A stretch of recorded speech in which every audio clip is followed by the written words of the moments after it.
छत्रपति संभाजी महाराज वो शेर जिसे औरंगजेब भी न झुका सके। अगर स्वराज की शपथ ली है तो इसे मिटने नहीं दूंगा। यह वचन थे संभाजी महाराज के। हेलो ब्यूटीफुल सोल, मैं आपका स्वागत करती हूँ हमारे चैनल सोल बैमर्स में। आज मैं आपको उस शूरवीर की कहानी सुनाने जा रही हूँ जो अपनी वीरता, निडरता और अपार बलिदान के लिए इतिहास में अमर हो गए। एक ऐसा योद्धा जिसे लाखों यातनाएं दी गई, लेकिन वो झुका नहीं, टूटा नहीं, बिखरा नहीं। यह कहानी है छत्रपति संभाजी महाराज की, मराठा साम्राज्य के सबसे साहसी और निडर राजा की। एक योद्धा का जन्म 14 मई 1657, किला पुरंदर। मराठा साम्राज्य में खुशियों की लहर दौड़ पड़ी थी, क्योंकि शिवाजी महाराज के घर एक बालक ने जन्म लिया था, संभाजी। लेकिन ये सिर्फ एक बालक नहीं, बल्कि एक तूफान थे जो आगे चलकर पूरे हिंदुस्तान में गूंज मचाने वाले थे। संभाजी की मां का निधन बचपन में ही हो गया था, लेकिन पिता शिवाजी महाराज ने उन्हें सिर्फ एक राजकुमार नहीं, बल्कि एक योद्धा की तरह पाला पोसा। छोटी उम्र में ही वे संस्कृत, मराठी, फारसी और राजनीति में निपुण हो गए थे। लेकिन असली खेल तो तब शुरू हुआ जब उन्होंने तलवार उठाई। पहला युद्ध जब दुश्मन कांप उठे। संभाजी महज 15 साल के थे जब उन्होंने पहली बार युद्ध भूमि में कदम रखा। उनके अंदर एक बाघ जैसी दहाड़ थी और उनकी तलवार बिजली की तरह गिरती थी। वे अकेले दुश्मन की पूरी फौज को खदेड़ सकते थे। यही कारण था कि जब वे मात्र 23 साल के थे तो छत्रपति बन गए। एक ऐतिहासिक टकराव। उधर दिल्ली में बैठा था हिंदुस्तान का सबसे बड़ा तानाशाह औरंगजेब। उसे लगता था कि शिवाजी महाराज के बाद मराठा साम्राज्य कमज़ोर हो गया। लेकिन उसे क्या पता था कि जब जो शेर सामने है वो अपने पिता से भी ज़्यादा खतरनाक साबित होगा।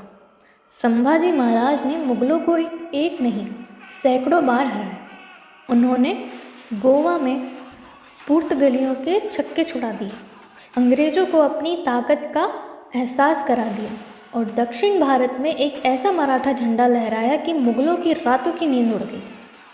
सबसे बड़ा धोखा, संभाजी महाराज ने 1681 से 1689 तक मुगलों को नाको चने चबवा दिए। लेकिन हर महान योद्धा को कभी ना कभी अपनों की ही गद्दारी का सामना करना पड़ता है। सन 1690 में गद्दार गणेश जी शिर्के ने मुगलों के साथ मिलकर संभाजी महाराज को धोखे से पकड़वा दिया। उन्होंने औरंगजेब के सामने पेश किया गया। औरंगजेब ने कहा, इस्लाम कबूल कर लो, मैं तुम्हें राजा बना दूंगा। पर संभाजी महाराज मुस्कुराए और बोले, मेरी गर्दन कट सकती है पर मैं झुकूंगा नहीं। और यही हुआ। क्रूर यातनाएं। औरंगजेब ने उन्हें अमानवीय यातनाएं दी। उनकी आंखें निकालने की कोशिश की गई, नाखून खींच लिए गए, लेकिन संभाजी महाराज ने एक शब्द नहीं कहा। 23 दिन तक मौत से भी भयंकर पीड़ा झेलने के बाद भी उनका इरादा अटूट रहा। आखिरकार 11 मार्च 1690 में औरंगजेब ने उन्हें यातनाओं के साथ शहीद करवा दिया। लेकिन वो भूल गए कि शेर मरा नहीं करते। संभाजी महाराज अमर हो गए। संभाजी महाराज से हमें क्या सीखने को मिलता है? अपनी संस्कृति और धर्म की रक्षा के लिए कभी भी हद तक जाने का साहस, कठिनाइयों के सामने घुटने नहीं टेकने की जिद, गद्दारी और विश्वासघात के बावजूद कभी ना हार मानने की सीख। संभाजी महाराज की कहानी हमें बताती है कि वास्तविक योद्धा वो होता है जो मरकर भी अमर हो जाता है।